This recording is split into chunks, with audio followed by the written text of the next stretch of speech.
Hello, everyone. There are two big pieces of news when it comes to the war in Ukraine for today. So, start with this one. The shelling of Kherson continues.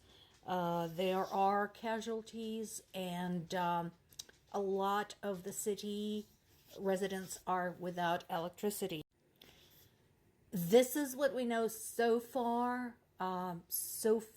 There are 6 people killed,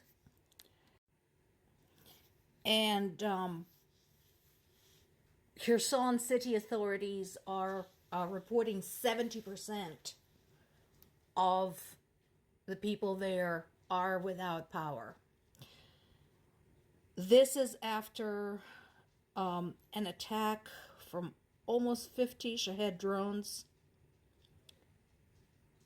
plus the shelling of a train station where civilians were gathered to catch a train to Kiev.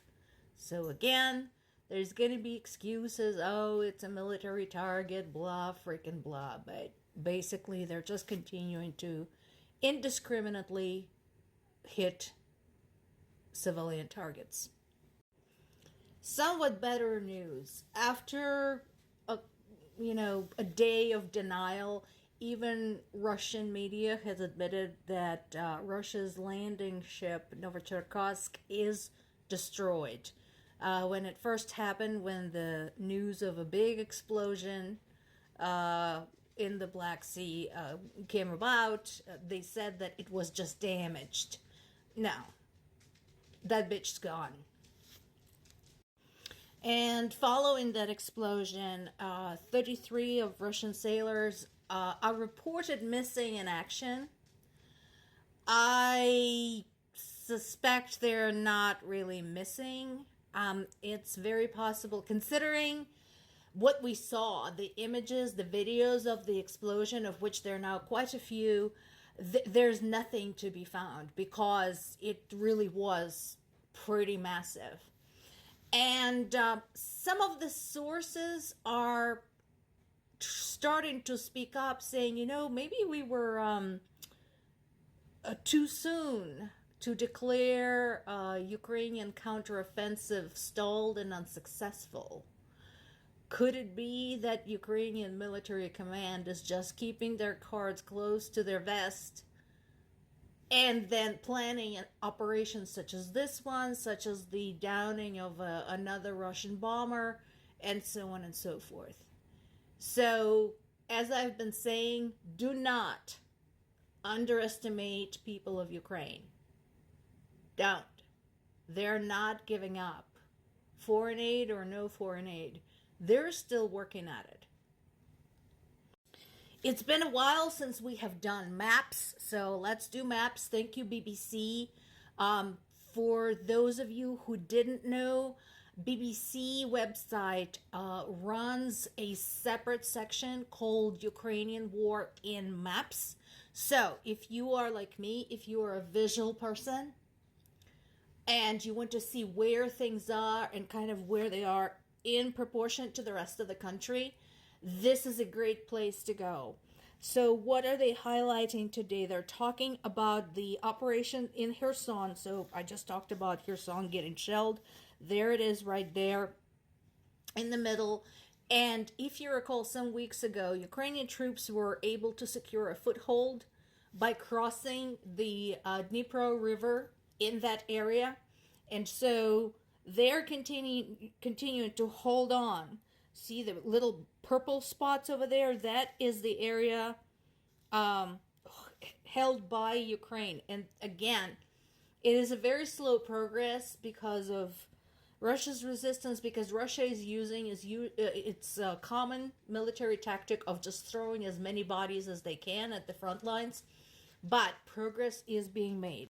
Another area to watch is, of course, the Donbass, the Donetsk-Luhansk region. That's been a hotspot for almost 10 years now. So, the important part is kind of to take it into perspective. Right now, the situation is very hot there. We do have family members actually fighting there.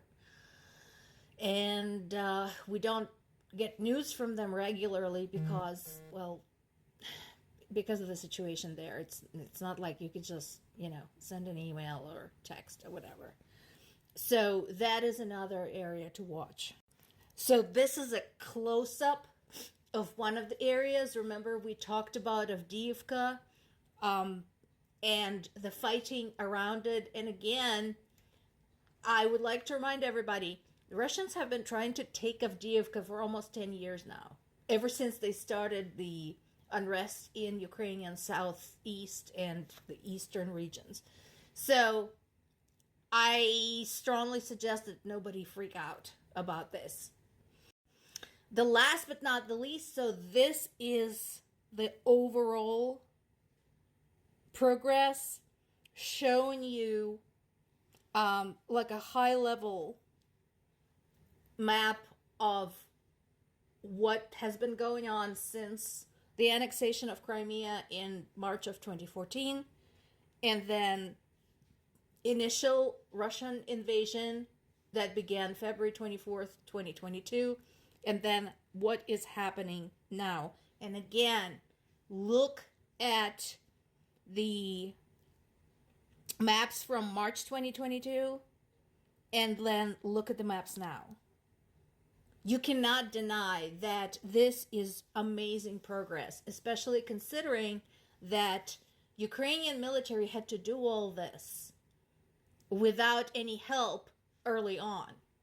They didn't start getting actual real foreign aid until months into the conflict. And to my earlier point that Ukrainian people are not just going to roll over and surrender just like that, I have been part of the group of just ordinary people here in the United States, in Ukraine, all around the world, raising private funds for Ukrainian army. I have some contacts in Ukraine.